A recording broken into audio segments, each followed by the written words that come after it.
Better Buildings for Humans is powered by Advanced Glazings, makers of the Solera line of products. Solera is the leading glass glazing made specifically for architectural daylighting and with extreme insulation performance. Learn more at advancedglazings.com. Hello and welcome to this week's episode of Better Buildings for Humans. This is the podcast where we take a look at the impact that the built environment has on our health, our wellness, our productivity, our general joy of being alive. And of course, we talk about sustainable design as well. And I'm your host, Joe Manchevsky. Today, we're going to take a little bit of a departure, and I'll explain in just a moment. Our guest's name is Brenna Moore. Brenna, welcome to the show. Thank you so much for being here. Thank you for having me. Oh, it's absolutely my pleasure. This is going to be a cool episode, all right? It is a departure, as I said, but when I saw what Brenna was doing, when I learned about the work that you do, Brenna, and that you are a true trailblazer, I just had to do an episode with you, okay? So rather than keep people in suspense any longer, tell us a little bit about yourself. Tell us how you ended up in such a non-traditional role as a heavy equipment operator, and tell us, what are you doing today? I'm Brenna Moore. I'm 32 years old, and I'm a heavy equipment operator foreman based out of Seattle, Washington, affiliated with the International Union of Operating Engineers, Local 302-612. And I got into this industry because I'm going to be raw and real with you, because I want it to be the truth. I did not grow up the best, and I remember making a promise to myself that no matter what happened in my life, I was going to be able to support myself and my future children on my own if I ever needed to. And I knew that if I was going to provide in that role of a man, I needed to be in that role. And I remember being on tractors with my grandpa, front end loaders with my grandpa. He had a Ford. There's actually a photo of him and I on there. And I was offered an apprenticeship. A 4-year college wasn't exactly in the works for me. And I jumped on it. I was 19 years old. And this was back in 2012, and I started out making $23 an hour, so I went for it. I love it. I love how conscious you were of needing to take control of your career and, seeing the reality of the way the world was. And if you're going to be able to play the lead role, you need to be in a lead role. So that is very insightful, and I appreciate that. Let's go right to the obvious stuff, Brenna. Let's start with barriers. What barriers did you have to overcome in order to thrive in this industry that is so heavily, almost completely dominated by men? Funny enough, my size, I'm 5'2" and weigh about 118 pounds. So, of course, when somebody like that comes on the job, it's, what is she going to do out here? But sure enough, I could carry the pipe by myself. I could shovel all day long. I had the endurance. Definitely, when I got into industry, it was still women breaking into the industry. So it wasn't something that was normal. So a lot of times you were underestimated, weren't given opportunities, told you shouldn't be there by certain men and things like that. And it was just staying true to myself and knowing I came out here for a reason. That is my mission, and that's the end of it, basically. I love that. Yeah. So people were actually rude enough to say you shouldn't be here. Were they intending to be helpful, or was it just, this is our world and you stay away from it? I said I'd be raw with you. My first foreman told me I belonged barefoot and pregnant in his kitchen and not on his job site. So that is where it started. Yeah. Okay. All right. Let's dive right to the next obvious question. Is it changing? You're seeing people's attitudes changing now. I am. I'm actually seeing a lot of men being leaders and owners that are actually setting the expectation now. Like Jeff Huber with JJH Earthworks. He's the owner, and he was a sub on my last project. He set the expectation immediately to his entire company that would be working beside me. You will show her respect, period. And in a lot of instances when, yes, respect is earned, but I have found that I have had to earn the respect through holding people accountable with, say, other subcontractors, whereas they respected him as the owner and his word, so they respected me immediately. I didn't have to spend a week saying, guys, this is what we need to do and how we need to do it. Can you please work with me on this and compromise? It was just there. And then you also have like Rick Estes, the owner of Ascendant Demolition. He's getting involved with Build Her and asked me to go be the instructor to teach these girls. So he's getting involved with getting the next generation excited. And not only the next generation, but the next generation of females, young ladies, setting them up for success and getting them involved. And then Carlton Daniel, he's actually the director of community affairs with Atkinson Construction. He's pulled me in to start talking to more of the next generation, getting them involved in the trade. And, like we talked to the Palmer Scholars this last Monday, and just the positivity that is coming out of these male role models and leaders that I have seen now is I couldn't even imagine what the industry could be like if those three were out there 13 years ago doing this. So it has come a long way because of men like that. So these are leaders, these are, the bosses, the owners, and they actually want to push to get more women into this industry. Yes. I love it. Honestly, they have kept me going. They have been a huge influence in my life because even just the little things, Jeff occasionally would be like, I'm proud of you. You're good. And then, Rick asking me to help the girls. Like, it really helped me recognize who I was instead of, like, I get recognized at Safeway now. It's like, oh, Brenna from LinkedIn. But to me, I'm like, I'm just an operator, right? But no, I'm not. Like, I started speaking and people were benefiting to what I had to say. And they helped me recognize that with myself. Yeah, that's amazing. Tell me again the name of the organization you mentioned that gets involved with trying to encourage women to move into these non-traditional roles. It's Can't Build Her. Mercedes founded it. She currently works at Cochrane. Can't Build Her? Camp Build Her. Camp Build Her. Oh, right on. Okay, I love it. All right. Yeah, forgive my aging ears there. I just wanted to make sure we repeated that. That sounds really interesting.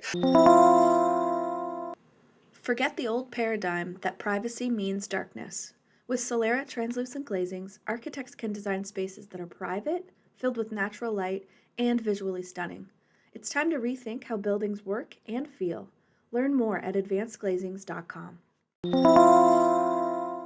Okay, so let's talk about the actual job. What did it feel like the first time you operated a big, monstrously large machine? The first machine was actually a monster roller. And I'm going to be honest, I was terrified when I got on that thing. I was like, I'm going to mess something up. I'm going to whatever. But then I got to get in a dozer literally 2 nights later. And at first it was intimidating, but then it was almost like Harry Potter found his wand. It was just, I was at home. I love the feel of it. Even now, like the sound of the tracks, how some people would turn on like white noise to go to sleep or like waves. Yeah. I love the sound of the tracks in the dirt, in the rocks. So it was like I found where I belonged. Yeah. Was there an emotional rush or anything, feeling of power, any of those sorts of things? My heart was pounding. I had an adrenaline rush. And it was also like, wow, I'm out here doing this. And like I said, back then, there wasn't a lot of females either. So yeah, it was something that also gave me a sense of uniqueness and embracing something that a lot of women aren't out doing. And to me, that was somewhat empowering because I had a different story. Yeah. Jump back to that just a little bit. Are you seeing other women on job sites now? I am. Yeah. Okay. Is that fairly recent or is it been kind of a steady increase in these last 12, 13 years, Brenna? I think it's been kind of a steady increase. I've seen a majority of them more in the laboring aspect of things. I haven't ran across too many female heavy equipment operators. I don't think I've been on site with more than at least one of them one time. Okay. Do you find yourself with opportunities to encourage young women to be part of your world? I do. Like I said, I do the Can't Build Her. Yeah. And I've started speaking. And then I did a career showcase for King County with Mercedes because Build Her was there and she asked if I would go help her with that. And actually, in the next season of the National Equipment League, a young lady that I've known for over 10 years, I actually wrote her a recommendation letter to get her into the union a long time ago. And I watched her go from an apprentice to a journeyman. And now she's going to go compete as the second female for the National Equipment League. So I'm pretty proud of her for that. And it is really cool because speaking with her, it's like speaking to myself all over again because she's like, I don't know if I'm good enough. I don't know if I'm this. And she's like, no, you are. If I can do it, you can do it. And that's what I've really been trying to get across is you don't have to be handed opportunities or be told you can go do this and this. Like, just go do it. Make the way for yourself. You sound like all the doubts are completely behind you now. I think they are. That's good news. I can't imagine spending, an entire career doubting yourself. So glad that you've just got it now. You're in control of it. Let's talk about the machines again. All right. I just want to have a little fun with this. People don't recognize just how much finesse is typically involved in operating these machines. Tell us, share a couple of tidbits with us, something technical or nuanced about your craft that most people wouldn't know or expect. Sometimes the biggest excavators require the gentlest touch to run to do the job. Because if you're using a giant excavator because you need the length, you don't always have to use the max power to get what you need to do. Like when we were putting HDP in Mercer Island, that required a very gentle touch for the little motions. And then also, when people look at, say, a loader and a skid steer is one of the smallest machines. But I would consider it one of the most dangerous, even versus a big loader, because yes, a big loader is going to do the most damage, but I can see you all the way around in my loader with minimal blind spots. In a skid steer, I can't see anything. So it's crazy to see how a bigger machine I would consider more dangerous than the little guy, but that one's more dangerous because of the operator's vision. Oh, interesting. Okay. And any other examples like that, Brenna? Because this is kind of cool. I'm digging this learning. Dozers are a fun one. They always say that the level is in your rear because a lot of times you can't see in front of your blade. All you can see are like the wee corners of the cutting edge. Right. So it's all about how you feel in the seat versus what the blade is doing sometimes. Right on. Yeah, okay. All right, let's talk about we'll tie it into the main theme of the show, which is about, healthy buildings. How do you see your role, it being fairly at the front end of the whole construction process? How do you see your role contributing not just to the job at hand, but to, long-term health quality of the buildings and the infrastructure that you're creating? So being a dirt worker, essentially, we're the ones that break the ground. We put in the water, we put in all the utilities. If we don't do our part correctly there, that building that is built on top is doomed for failure. Right. So we set the foundation for the health of that building. I assume, there's some sort of quality control process that comes along and makes sure that the pipes are laid right, the ground is as level as it needs to be, or the sloping is what it needs to be. How does that process work? So we obviously have our plans and grade checking. There's pipe testing.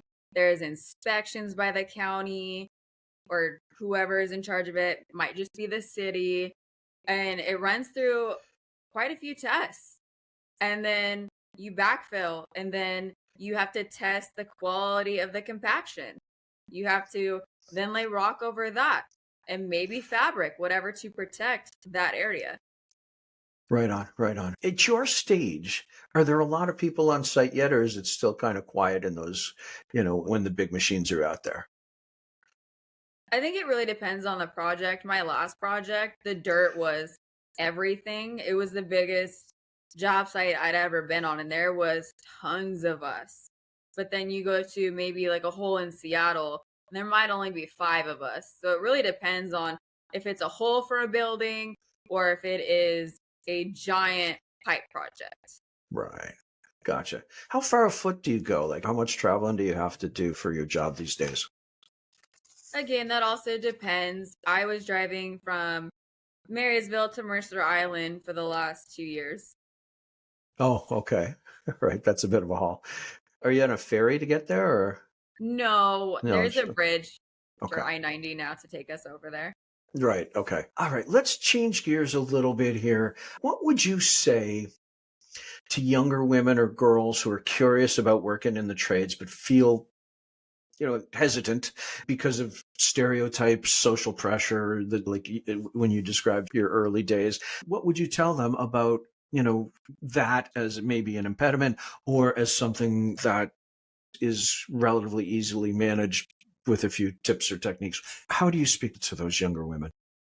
Honestly, my biggest piece of advice is, don't let the doubts that they have for you become your limitations. Don't sacrifice your identity. And I mean that as far as if you want to have your nails done at work, if you want to have your lashes. Personally, I like lashes because then I don't have to do my makeup. But still, it is who I am. It is what I like to be. It keeps me feeling professional because even though it is not an office job, it is not a desk job, technically. But that loader is my office. That seat is my desk. And to me, feeling confident to go from loading trucks to then having a serious conversation with an inspector and having him respect what I have to say is really important to me. And so, especially at Can't Build Her, you have these girls that are in high school, and high school is where image becomes the whole world to us. For some reason, we'll never explain why, but it is. Yeah. Just knowing you don't have to change who you are to be out there. Like, there is still a place for you. You may not have the same strengths as me, even as a female, but I bet you have strengths that I don't have. I bet that you can be a great asset to what I do have. So it's just really knowing that you have a place out there, you can belong. You just have to go out there and do it and not let what other people say affect you. I know there's a lot for mental awareness right now, but at the end of the day, we're our first line of defense for that. And if you believe in yourself and what you can do and what your mission is and why you're out there doing it, you'll accomplish it. So just go out there and try. I love it. In your early days, did you have any women you could talk to, Brenna? I had none, but also I was going to throw in the towel 2 years in. I was going to be done. Yeah. And my superintendent that I ended up getting transferred to probably a day after that, he tested me pretty hard laboring to see what I was willing to do. And to him, I passed that. And he said, look, if you want to stay, I'll take you under my wing. And he did. And I stayed. And it was the best decision I ever made. So I think having mentors and owners like that who are recognizing like she's getting beat down to the point she wants to quit, we have to make her see her worth. We have to make her see she's got what it takes. She just hasn't been around the right people. You can be the whole package at the wrong address. Right. Yeah. And I imagine it's probably, from the perspective of a company owner, when you got the right person that's got the right stuff, you want to hold on to them. Male, female, it doesn't matter. You want to hold on to them. Right. So, hats off to that guy for being a decent person, but probably also for having the business sense of recognizing that he had somebody good and he wanted to keep that person. Well, and even 10 years later, he's the one, he was a superintendent at Walsh, and he called me when he goes, I need you now. And I honestly told the contractor out, they say your work isn't your family, and that may be true with management and things, but sometimes your crew becomes your family, especially if you came from a very tiny family, because we still look out for each other, even if we're at different contractors or different places. He reached out to me knowing where I was, didn't have a ton of work coming up. And he wanted to protect me and bring me where there was work, bring me where he could utilize me. And he knew that I had what he needed for his goals there. And he brought me over there. And that's where a lot of my successes came from, was taking that opportunity that led to other opportunities. And now I'm sitting here with you. Oh, fantastic. All right. I am going to go in a completely different direction. I want to talk about Beast Clothing. Is that your company? It is. It is? Okay. Why did you start it? What, hole in the market were you seeking to fill when you started Beast Clothing? That's a really loaded question. It was kind of something where somebody said, we should do stuff with your name. We need to put your name on things because your name is making a statement. Right. And there was a first round of that. It was Be More Outfitters, and the partnership didn't work out. But I was not going to let that stop me. And all my life and in my career, I've always been called Little Beast because I show up and I'm tiny, but I'll shovel all day. or I'll go pick up that heavy pipe, whatever it is. And so when I was trying to think of what other name to do, I was just thinking, it's just gonna be Beast. It's gonna be Beast Clothing. And So how do you sell it? Like, are you selling on just online? Is it in any stores? right now it is just online. Uh-huh. Triple Crown Products actually are the ones that are making the products. They helped me finish the design and things like that. And so it's a partnership website with them. It's not just beastclothingco.com right now. But I actually met Lori at the National Equipment League competition, and she reached out to me and said that they would like to do a partnership if I still wanted to do something with a clothing line. And I said, absolutely, let's go for it. And it just, off we went. Oh, fantastic. Is it making some money for you? It has, but Okay. I have put that in as an investment because Havoc Motorsports has asked to put Beast on their race cars, and they Oh, travel the United States. So I put that hey. money back into it and got coats made for them that are being made right now and will be sent over there. And I got one for myself so I can twin with them.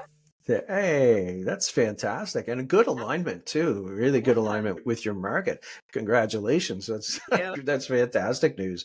Do you see the line expanding in the near future? Like, or have you got it for a while where you want it to be? I see it expanding. I actually have a meeting today at 1 with a marketing company that wants to partnership with me, helping influence for them, but them taking role with Beast and pushing that. So I think it's gonna grow, and I think it might skyrocket soon. Oh man, I hope it does for you. Learning all this on the go. Yeah. Oh, and you've learned a lot on the go, right? Everything. It's very impressive. Manage the connection between building occupants and the outside world using Solera translucent glass. Learn more at advancedglazings.com. Let's talk about the construction industry. I want to see if I can, get some insights from you. You know, how do you think it's going to evolve? And not just in terms of the gender makeup of the employees, but building healthier buildings, building greener buildings, building more human focused buildings from the ground up. What are you seeing from your perspective in terms of trends in construction in general? Okay, I'm gonna pause that. Like as far as people or the actual work. Either or both, whatever, where you're really seeing some big changes that people might find interesting. Okay. Like, where do you see the whole industry evolving to based on your perspective today? I have found and seen more things like when JJH Earthworks came out, their fluids in their machines were what we call fishy friendly because they work next to all the lakes and the habitat that is redone after maybe us dirt crews and big contractors have messed with to get what we needed to do done. He comes back and restores it. And all his equipment is fishy friendly. It is eco friendly. It is good for the environment. There isn't a lot changing as far as pipe work goes because it's a standard. There has to be a certain manufacturer, things like that, for say sewer lines. But the most of that I've seen is getting to more of the eco-friendly fluids in machines Yeah. and not disturbing the dirt if we don't have to. 10 years ago, to do we might do a gaping hole. Well, now they've got the science down to a hole that used to be like that would have to be this big. They've done trench boxes, so now we can get it to this big. So we're disturbing less of the land. I'm not on a lot of building sites. That is Right. kind of after my time. But as far as the dirt goes, I know that we're trying to take care of Mother Earth better than they did 10 years ago. I love that. Yeah, that's really cool. I'm going off script just a little bit here, Brenna. Forgive me, but I really want to ask this question. Where do you think you'll be in 10 years? What do you think you'll be doing? I know that's a huge one, and a lot of the world can go in a million different places in 10 years, but given where you are from today's perspective, what do you think you'll be doing in 10? To be honest, I have no idea. I had no idea Yeah, I'd be here, 6 months ago. It right. was 2023 that I was just an operator. I was just digging around playing in the dirt, and then I got a message from Rick asking if I would help at Build Her, and that was the event for me that changed my whole perspective and life, really, because I saw myself in those girls too. They were very intimidated coming up to that machine. And the talks that I would have with them in the cab were almost talks that I needed to hear myself. Like, you can do this. Don't let it scare you. This is a machine. You run this machine. You tell it what to do. And then to see how they were as they walked up to that machine. And then they would get the basketball in the garbage can almost the first time every time, if not twice. And when they left the machine, I noticed how they walked away. Head held high, smiling, like, whoa, I just did that. And so that really changed my perspective. But also at the end of the day, it was like, wow, I just got all of them to do that. I just taught all of them how to do that. I couldn't do that if I wasn't a good operator. So that was the moment I realized I was a good operator, because before, if you asked me, were you a good operator? I'd say, well, I've done this and this, but I wouldn't say yes, because I just didn't want to sound like, oh yeah, and then go mess something up, because I was still timid. I was still in my people pleasing, scared to fail phase. And then after that, we did it again the next year. And the next year was another big moment for me, because one of the girls named Amber, she did amazing the first year, and she came back and she did not want to go first. She was like, I said, you did amazing last year. And she said, yeah, but that was last year. And so she got in the cab and we had a talk. And I said, you can do this. You did this last year. Believe in yourself. I'm right here. Whatever you need. If you're uncomfortable, tell me. If you need me, call me. I'm right here to give you signals. Just look at me. Focus on me. And really upped her worth on that. And she did amazing. First try again. So then fast forward, I don't know, maybe a month, I had Bill Elverman from the National Equipment League inviting me to go compete in the competition. And another moment where I was sitting in the loader looking out at Lake Washington, thinking, like, what do I say to this? I said, there's no way I can go compete. I'm not that good. And I literally typed out, thank you for the opportunity, but I'm not good enough. And then I time traveled back to that moment with Amber, and I was like, no, I have to go. Like, he wouldn't ask me if I wasn't good enough or if I didn't stand a chance. And if I'm going to tell these girls they can go do it, they need to believe in themselves, and people are right there for them, then I need to go show them that they can do that, especially if I'm going to come back and teach them like I'm going to do again this August. So it hasn't been about myself. It's, I know people are watching me, and just like with your kids almost, you want to make sure that you're giving them solid boot prints to follow if you're the one that they're going to be watching. So I have no idea where I'll be in 10 years, because it has been just one thing after another, and I just keep telling myself, doesn't matter how nervous you are, just go do it. Last Monday with the Palmer Scholars, I was looking at 25 to 30 young men from 18 to 26, I believe, and it is, they're making the decision to better their lives. My heart was thumping at the door. I had no idea what I was going to say, how I was going to say it. I just knew I had to say it. And went in there, and it was smooth, because I knew what the mission was. I knew what I needed to do, and I did it. Oh, fantastic. I love that. That's a great story. All right, I don't know, maybe put you on the spot a little bit, but only a tiny little bit. So forgive me. So there's a question I ask every episode, Brenna. Every episode I ask every single guest, and I tell them to answer it from whatever perspective they want. All right. But I love asking this question every show. I know it's a little bit of a stretch for you, but have a little fun with it. What makes a great building? I think it's what makes a great crew is everything has its place. The nails have their place, the wood has their place, the utilities have their place. And I think when it all comes together and everybody does their part and the building does their part to support what is going into that building, like a hospital, right? If the utilities in the ground are great, the hospital will never go without water. They will never go without a bathroom issue. And if the electricians do their part, they will never go without power in certain rooms because wires went down. Plumbers, they do their part, the pipes are good inside. And that keeps people alive. And I've actually had somebody tell me one time that they wanted to be a hero when they grew up. They wanted to be a police officer, but they're a mechanic. And I told him, I said, but that police officer can't go save lives if his car's not running properly and you fix cars.